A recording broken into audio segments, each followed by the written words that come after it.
To our channel सीखो और सिखाओ। तो हम बात करेंगे आज पेपर नंबर 4। पेपर नंबर 4 में हम डिस्कस करेंगे यूनिट 2 और यूनिट 2 में 5 सब पॉइंट है, सब यूनिट्स हैं। तो आज हम डिस्कस करेंगे 2.3 need for curriculum differentiation and assessment. Curriculum और असेसमेंट की हमें क्या ज़रूरत है उसके बारे में जो है हम आज डिस्कस करेंगे।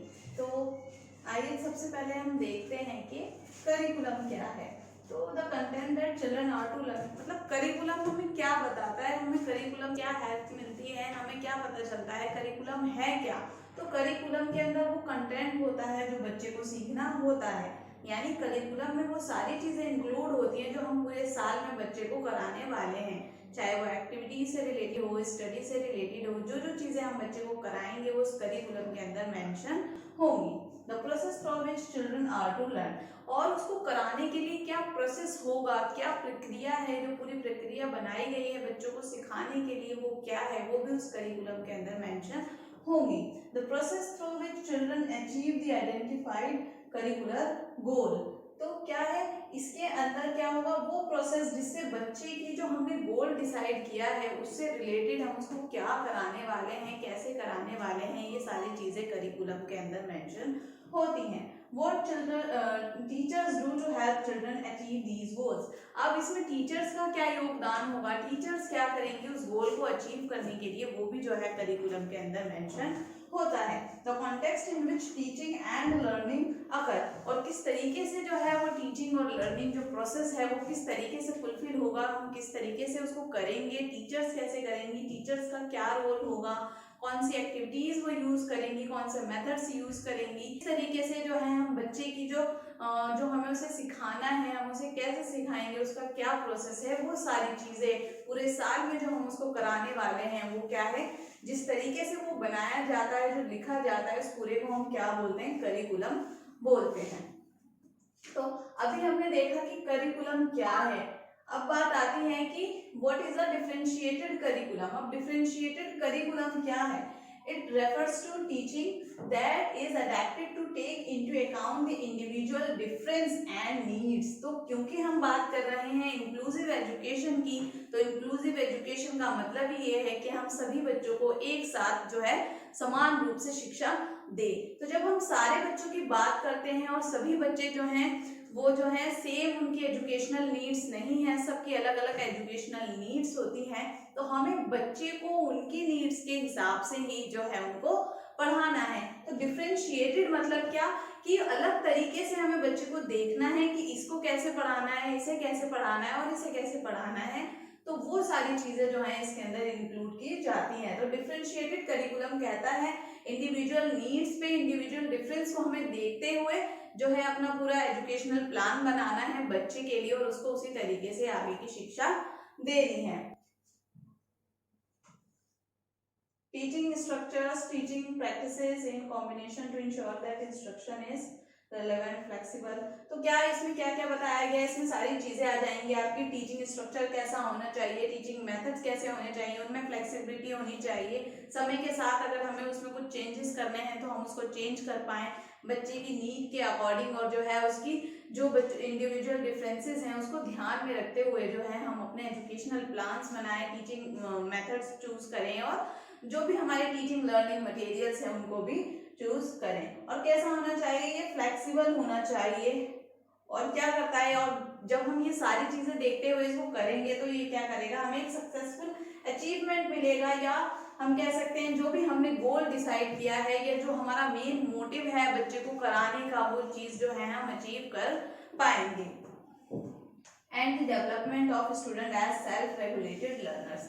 तो क्या होगा, जब ये सारी चीजें हम ठीक ढंग से करेंगे और जो है उनकी नीड के हिसाब से उनको कराएंगे तो जो है बच्चे की जो नीड है वो फुलफिल होगी, और साथ में जो हमने डिसाइड किया था कि हाँ इसको ये आना चाहिए, इसको ये सीखना चाहिए, तो वो अंत में जो है बच्चा वो जरूर सीख पाएगा। तो ये बात हो गई हमारी डिफरेंशिएटेड करिकुलम की।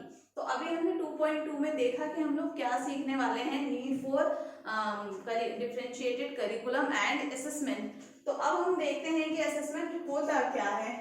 तो असेसमेंट क्या है, देखिए, जब आपके पास कोई बच्चा आया, स्कूल में आया या कहीं पे भी आता है, हम तो सबसे पहले हम बच्चे का असेसमेंट करते हैं, यानी हम देखते हैं उस बच्चे के अंदर क्या कमी है या उसकी क्या एजुकेशनल नीड्स हैं, उसको क्या सिखाना है, कैसे करना है, उसकी क्या। सबसे पहले आता है हम नाम पूछते हैं, नाम क्या है, क्या दिक्कत है बच्चे को, कहाँ रहता है, उसके पेरेंट्स से जो है हम डिस्कस करते हैं, उनसे बातें करते हैं जो है, और उसकी इंफॉर्मेशन को हम लेने की कोशिश करते हैं। तो assessment is a process by which information is obtained relative to some known objective और गोल। मतलब जो हमारे पास है, जिसके बारे में हम बात करने जा रहे हैं, जिसके लिए हम लोग सारी चीजें प्रिपेयर कर रहे हैं, हम उसके असेसमेंट करेंगे कि उसको क्या दिक्कत है, उसको कहाँ परेशानी आ रही है, किस चीज में हमें उसको आगे हेल्प करनी है, और हेल्प करने के लिए हमें कौन सी एक्टिविटीज, कौन से मेथड्स, क्या क्या चीजें, कौन से टूल्स, क्या क्या यूज करना पड़ेगा, वो सारी चीजें असेसमेंट में आ जाती हैं। यानी असेस करना, बच्चे को देखना कि हाँ हमें उसके लिए क्या चाहिए और हम उसको आगे जो है आगे तक पहुंचाने के लिए हम उसको क्या कर सकते हैं।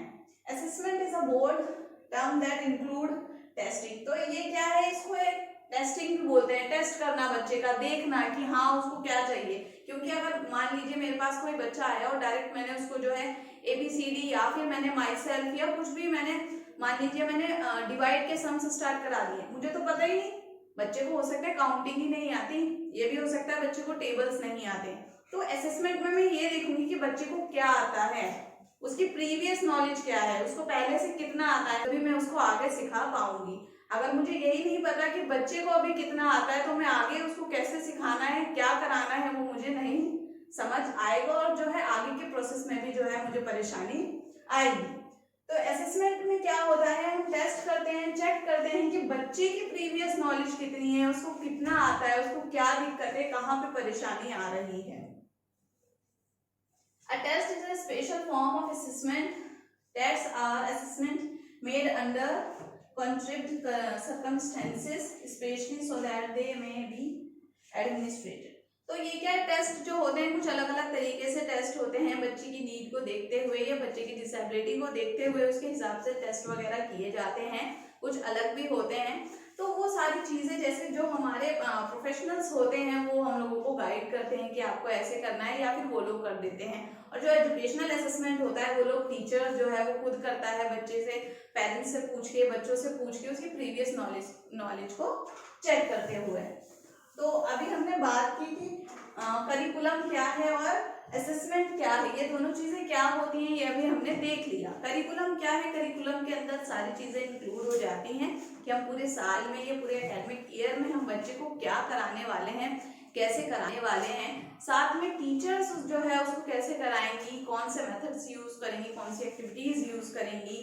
और उसके बाद हमने देखा कि असेसमेंट क्या है, बच्चे को असेस करना, उसके टेस्ट करना कि बच्चे को क्या दिक्कत है, कहाँ पर परेशानी आ रही है। साथ में ही एज ए टीचर हम लोग ये देखेंगे कि जो बच्चे के एजुकेशनल नीड्स हैं वो क्या हैं, उसकी प्रीवियस नॉलेज कितनी है, उसकी प्रीवियस नॉलेज को जानते हुए हम जो है एक प्लान बनाएंगे, एजुकेशनल प्लान बनाएंगे, और उसकी प्रीवियस नॉलेज को हम यूज करते हुए जो है उसको आगे तक लेके जाएंगे, और जो नई नॉलेज उसको मिलनी चाहिए वो जो है हम उसको देंगे। क्योंकि प्रीवियस नॉलेज का नई नॉलेज को जोड़ने में एक अहम योगदान होता है। तो अभी हमने देख लिया करिकुलम और असेसमेंट क्या है। अब हम बात करेंगे नीड फॉर करिकुलम। अब करिकुलम की जरूरत क्यों है, तो ये कुछ पॉइंट्स यहाँ पे लिखे हुए हैं, ये आप बहुत ध्यान से अच्छे से देख लीजिए और समझ लीजिएगा। एग्जाम में इस तरीके के क्वेश्चंस आपको देखने को मिल सकते हैं कि what is the need of curriculum assessment, curriculum and assessment, या फिर सिर्फ करिकुलम का भी आ सकता है। तो ये कुछ पॉइंट्स हैं, आपको इन पॉइंट्स को लिखना होगा और इसको अच्छे से डिफाइन करना होगा। तो अचीवमेंट ऑफ एजुकेशनल एम, तो करिकुलम जो है हमारी किस तरीके से हेल्प करता है, किसी भी एजुकेशनल एम को डिसाइड करने के लिए हमें किसकी जरूरत पड़ती है, करिकुलम की जरूरत पड़ती है। क्राइटेरिया फॉर टीचर्स, अब करिकुलम हमें क्या बताता है, टीचर्स को क्या बताता है कि वो कौन सा टॉपिक कराएंगी, क्या कराएंगी, इंग्लिश में क्या कराएगी, मैथ्स में क्या कराएगी, और उसको कराने के लिए कौन सी स्ट्रेटेजीज फॉलो करेगी, वो कौन से मेथड्स फॉलो करेगी, वो सारी चीजें भी जो है करिकुलम के अंदर मेंशन होती हैं।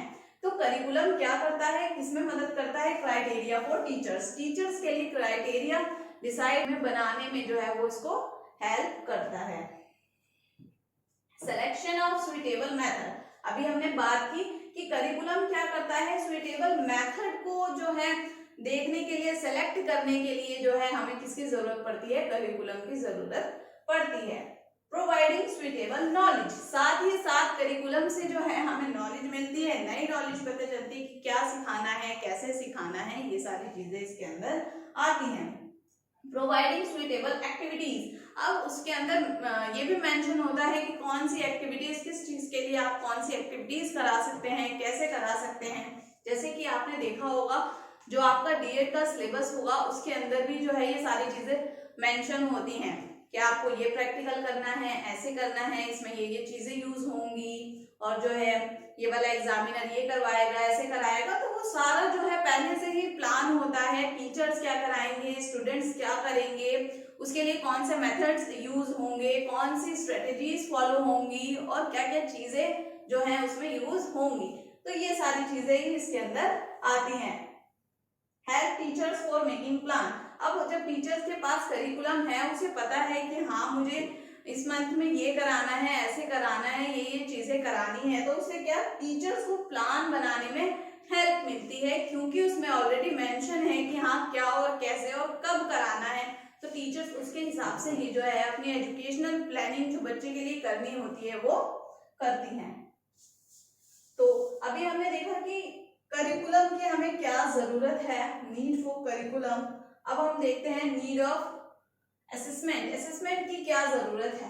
तो प्रोवाइड डाटा, असेसमेंट क्या करता है, हमें डाटा दिलवाता है या प्रोवाइड कराता है data and information of individual for making plans, यानी जब तक हमारे पास उस बच्चे की या उस केस की हमारे पास डाटा नहीं होगा, उसकी इंफॉर्मेशन नहीं होगी, हम उसकी जो है आगे की प्लानिंग, हमें उसे क्या और कैसे कराना है वो हम डिसाइड नहीं कर सकते। तो ये किस चीज में हेल्प करता है, to provide data and information of individual for making plans, plans बनाने के लिए। उसके बाद provide data and information of individual that is used to communicate with parents, यानी जब हमारे पास बच्चे की सारी इंफॉर्मेशन होगी, उसके सारा डाटा होगा कि हाँ बच्चे को कहाँ पे परेशानी आ रही है, तो हम पेरेंट्स से जो है कम्युनिकेट कर पाएंगे, उनसे बात करेंगे, उन्हें बताएंगे कि हाँ उनके बच्चे की स्टडी रिलेटेड नीड्स क्या हैं, आप उसको घर पे कैसे करा सकते हैं, हम स्कूल में उसे कैसे कराएंगे, कौन सी एक्टिविटीज की उसको जरूरत है, कौन सी थेरेपी की उसको जरूरत है। तो ये सारी चीजें भी इसके अंदर इंक्लूड होती हैं।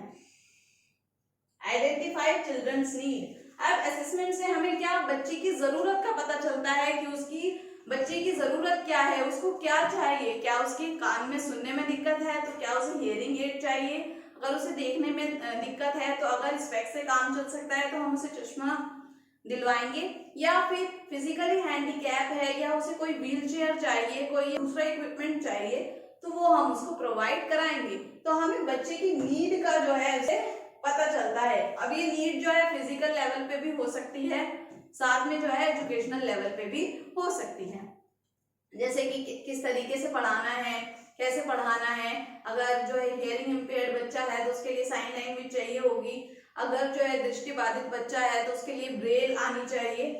तो ये सारी नीड्स जो है वो भी हमें असेसमेंट से पता चल जाती हैं।